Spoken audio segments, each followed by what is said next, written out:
Fala, meu povo! Tranquilo? Vamos agora trocar uma ideia um pouco sobre o setor de transporte, essencial para a economia de qualquer país, mas que o Brasil tem dado muito mole ao longo dos últimos anos, eu diria ao longo das últimas décadas e diria mais, ao longo do último século. Por que isso vai acontecer? Porque o Brasil foi dar um mole desse. Vamos tentar entender essa conjuntura toda. Se liga. Por que o setor de transporte ele é essencial? É óbvio, deslocamento produtivo. Não adianta nada você ser o brabo na produção se você não conseguir deslocar essa produção. Ao longo dos últimos anos, ao longo das últimas décadas, o Brasil se posicionou no investimento no setor rodoviário. E por que isso vai acontecer? Década de 50, governo do Juscelino Kubitschek. A gente estava com investimento, chegada de grana estrangeira, abertura para a chegada de multinacionais. Bacana! Sendo que essas multinacionais que chegavam aqui no Brasil eram multinacionais ligadas ao rodoviarismo, montadoras de carro. A partir desse momento, o Brasil começou a focar muito mais seus investimentos no eixo rodoviário. Quais são os prós e os contras de cada eixo viário que existe e que o Brasil também vai utilizar? Primeiro, se tratando de Brasil, quais serão as características principais do nosso território? Primeiro, é um país de dimensão continental. Se eu estou falando que é um país de dimensão continental, significa que você tem deslocamentos muito demorados. Então isso tem que ser pensado quando se fizer investimento em estrutura de um eixo viário, de qual transporte que você vai utilizar. Um outro ponto, nós temos aqui uma grande maioria de rios de planalto. Maneiro! Outro ponto que também se deve analisar para fazer investimentos em setores de transporte. Um outro ponto, uma intensa rede hidroviária. Isso é bacana pra caramba e é a característica do Brasil também. Um outro, você tem aqui encontrado um grande contingente populacional na região Centro-Sul. Então, se eu estou falando que tem uma grande concentração dessa população na área Centro-Sul, significa que há de se pensar que investimentos maiores têm que ser realizados nessa região para atender melhor essa demanda maior de pessoas. Um outro ponto, um vazio maior de pessoas na região norte. E como último ponto importante, são as grandes atividades no setor primário, ou seja, grande parte dos produtos relacionados a isso que será transportado por esses eixos de transporte será a partir do setor primário, agricultura e extrativismo. Vamos lá pensar em cada um. O Brasil focou seus investimentos no rodoviarismo. Qual seria um ponto interessante e qual seria um ponto não tão interessante do rodoviário? Primeiro ponto, muito importante. O rodoviário é o único eixo de transporte capaz de carregar produto de porta a porta. Ou seja, ela é a única capaz de levar da porta do produtor até a porta do consumidor. E isso é muito importante. Bacana? Um outro ponto positivo, a sua flexibilidade. Bem legal. E aí, quais seriam pontos negativos do rodoviarismo? Primeiro, o custo. Como assim o custo? Quando eu falo do custo, nesse caso, eu estou falando do custo de manutenção. A manutenção do rodoviário é muito grande, porque ela tem que ser feita constantemente para você ajeitar estradas, para você ajeitar o carro. Outro ponto negativo, o valor da carga, o valor do frete, ele vai ser elevado. E por que o valor do frete? Como assim? O preço do produto que é carregado pelo rodoviário. Por que o valor do frete vai ser caro? Pensa aí, a capacidade de carga do rodoviário. Bacana? Não é alta, é pequena. Se você paga caro para transportar pelo rodoviário e é caro transportar pelo rodoviário, significa que eu vou pagar muito mais caro por esse produto. não vai carregar tanto produto e também vai ser caro por causa da manutenção. Legal? É barato quando eu falo da construção. Construir estrada é lindo, é tranquilão, é barato, mas a manutenção ela é muito cara. Além disso, um outro ponto negativo também é a violência, a insegurança. Suave? Maneiro. Se a gente fosse pensar no que seria uma estrutura legal para qualquer país, num sistema viário, num sistema de transporte, seria o eixo intermodal. Como assim um eixo intermodal? Onde você tem sistemas de transporte que vão se conectando entre si. O ponto negativo do rodoviário seria suprido pelo ferroviário. O ponto negativo do ferroviário estaria ligado ao hidroviário e assim por diante. Então, a partir do momento que eu tivesse um eixo intermodal conectado, você conseguiria resolver e muito qualquer tipo de déficit no transporte de mercadorias.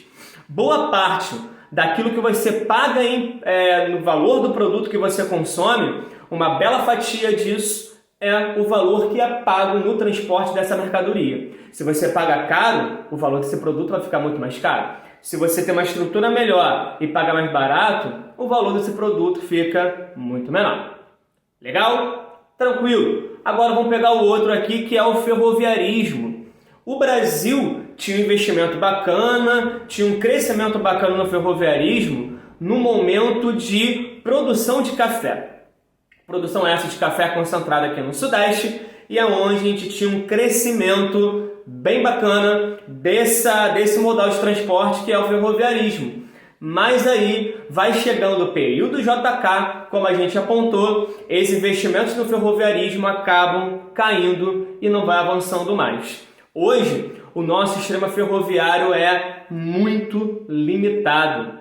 Se você buscar um mapa, e aqui está o mapa aqui do teu lado também, você consegue perceber que o interior do nosso território, o interior do Brasil, tem praticamente nada de braços do ferroviarismo, ou seja, o déficit é gigantesco. E pensa, se a gente tem uma força enorme no setor primário, e esse setor primário está concentrado muito no interior do país, significa que é necessário chegar ao ferroviarismo no interior do território para alcançar a matéria-prima que é retirada lá, e isso não acontece.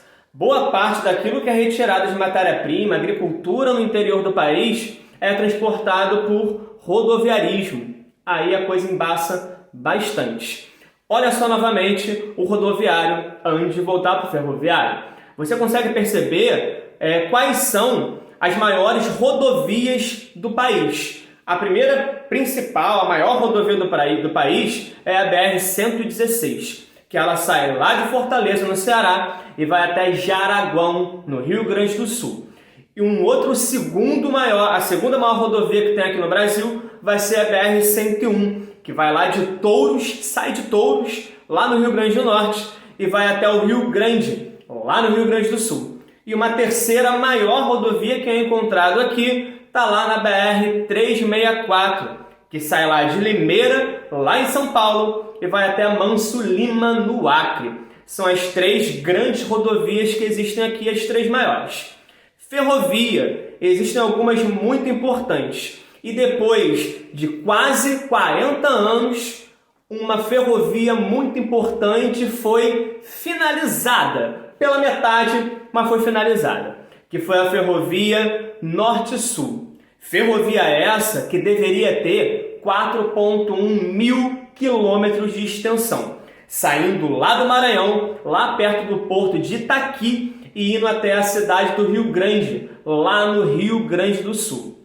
Sendo que por causa de escândalos de corrupção, erros no projeto, ela não foi até o final. Não cumpriu esses 4,1 mil quilômetros de extensão que deveria cumprir. Ela foi até 2,2 mil quilômetros, saindo do Maranhão, lá de uma cidade chamada Açailândia, e indo até São Paulo.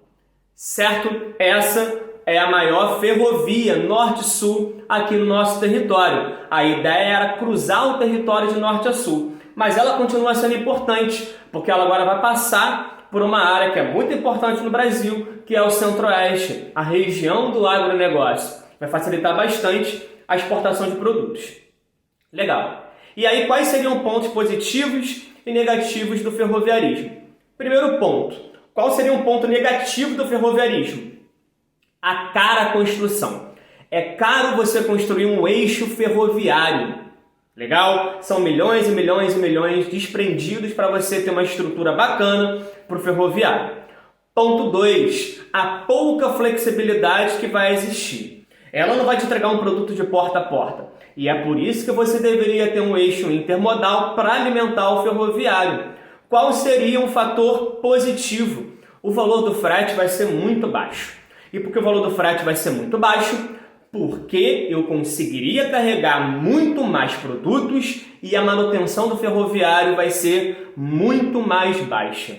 Então, se eu pago muito pouco na manutenção e consigo carregar muito mais produto, significa que o valor do frete, aquilo que é transportado por esse eixo, vai ser muito menor. Legal? Um outro eixo de transporte e que o Brasil poderia focar e investir muito mais seria o hidroviário ou aquaviário. O Brasil tem uma grande área costeira e também tem rios de planície muito volumosos que poderiam ser muito explorados para alimentar o eixo de transporte nacional, mas isso não acontece. Legal? Quando eu falo aqui no transporte aquaviário, navios, eles são os que possuem a maior capacidade de carga entre todos. Navios que têm capacidade para carregar 20 mil contêineres, 30 mil contêineres. Não sei se vocês lembram, um navio que encalhou no canal de Suez e que também parou o mercado mundial, porque é um gargalo marítimo. Então muitos navios acabam cortando o caminho por esses gargalos marítimos, como é o caso do canal de Suez, que fica no Egito, ou o canal do Panamá, que fica aqui na América Central. Só esse navio que encalhou estava carregando 20 mil contêineres. Então significa que a capacidade de carga é gigantesca. Esse é um ponto positivo. Um ponto negativo, ele acaba também ficando muito preso às condições climáticas, às intempéries climáticas. A capacidade de carga é muito grande, o valor de carga vai ser muito baixo. O valor daquilo que você paga para transportar vai ser muito baixo. E aí agora você pega o Brasil. A nossa capacidade portuária é muito limitada. Existem navios que ficam parados por semanas esperando as chances de atracar por causa do congestionamento de navios que existem. Legal? Os navios, o setor hidroviário, o aquaviário, ele é muito utilizado para transportar produtos entre continentes. A velocidade não é uma das maiores, se tratando dos outros eixos de transporte que existem, mas a capacidade de carga é gigantesca. No Brasil e em qualquer lugar do mundo, existe um sistema chamado sistema de cabotagem. O que é um sistema de cabotagem? O sistema de cabotagem é de porto a porto dentro de um mesmo território. E mais ou menos 11% do transporte que é utilizado no Brasil para transportar mercadorias é através desse sistema de cabotagem, de porto a porto, dentro do mesmo território. Legal? Entre os 10 maiores portos do mundo, 8 estão na China.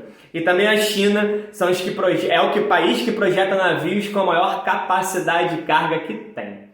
E um outro vai ser o aeroviário. É o mais caro de todos. Aquilo que é gasto para você transportar por aerovias, o valor vai ser muito elevado. A estrutura vai ser muito cara, o valor do combustível é muito caro, a tecnologia vai ser muito cara. Então, por isso que aquilo que é escolhido para ser transportado pelo aeroviário ou é um produto de alto valor agregado ou um produto que exige uma grande urgência, velocidade. Um exemplo disso foram as vacinas que foram transportadas por avião. E também tem um outro, que é o dutoviário. E o que é o sistema dutoviário? O sistema dutoviário vai ser aquele utilizado muito para o transporte de combustível fóssil, gás natural e petróleo. Então existem alguns petrodutos e gasodutos que circulam pelo território. E basicamente as dutovias não vai ser uma estrutura muito cara e também você tem a maior parte dela sendo utilizada para transporte de combustível fóssil. Certo, meu povo? Aqui foi um apanhado sobre algumas fontes e vias de transporte que são utilizadas. Uma coisa que é muito importante para a gente finalizar. E já foi muito utilizado como arcabouço para a construção de redações, por exemplo. Transporte de massa. O Brasil, como pautou os seus investimentos no transporte rodoviário, significa que a gente não tem aquilo que é conhecido como transporte de massa, aquele que vai carregar grande quantidade de produtos e também transportar pessoas e de uma forma mais rápida possível. Aqui no Brasil isso não acontece. Mesmo o ônibus tentando de qualquer jeito entupir de gente a sua estrutura, ainda assim o rodoviarismo, o ônibus, não é um transporte de massa. O que é um transporte de massa? Aquilo que está sob trilhos, trem e metrô. Então, qualquer país desenvolvido ou que queira se desenvolver tem que pautar investimento em transporte que está sob trilhos, metrovias e também trem, ferrovias. Legal, povo? É isso. Não esquece de compartilhar, dar aquela curtida e dar aquela moral, porque isso é feito para vocês. Tamo junto, grande abraço, tchau, tchau.